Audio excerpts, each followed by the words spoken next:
আসসালামু আলাইকুম ওয়া রাহমাতুল্লাহি ওয়া বারাকাতুহু। সম্মানীয় দর্শক মণ্ডলী, আজকে আমরা শিখব রমজান মাসের কিছু গুরুত্বপূর্ণ আমল। রমজান মাসে কি কি আমল আমাদেরকে করতে হবে সেগুলি আজ আমরা এই ভিডিওর মাধ্যমে জেনে নেব। তো রমজান মাসে সর্বপ্রথম যে কাজগুলি আমাদের করতে হবে তার মধ্যে নাম্বার 1 হলো রমজান মাসে রোজা রাখা।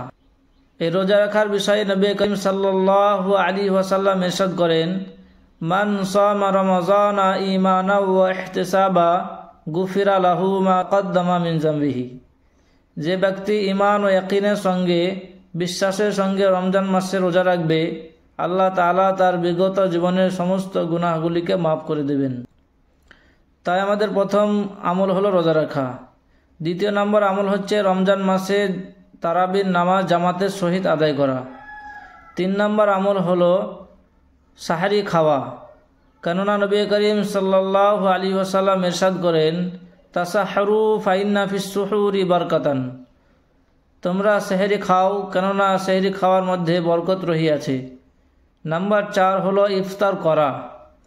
নাম্বার 5 অন্য কাউকে ইফতার করানো। নাম্বার 6 হলো কোরআন মাজিদ তেলাওয়াত করা। নাম্বার 7 দান সদকা বেশি বেশি করে করা। নাম্বার 8 জাকাত প্রদান করা।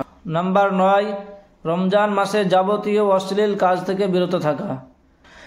নাম্বার 10 শেষ দশকের বিজোড় রাত্রিগুলিতে শবে কদর অন্বেষণ করা। নাম্বার 11 ইতিকাফ করা। তো সম্মানীয় দর্শক মণ্ডলী, এই ছিল রমজানের কিছু আমল। তো এগুলি যদি আমরা সঠিকভাবে পালন করতে পারি তাহলে আমাদের রমজান পরিপূর্ণভাবে পালন হবে। ভিডিওটি ভালো লাগলে অবশ্যই আমাদের চ্যানেলটিকে সাবস্ক্রাইব করবেন এই ধরনের ইসলামিক ভিডিও সবার আগে পাওয়ার জন্য।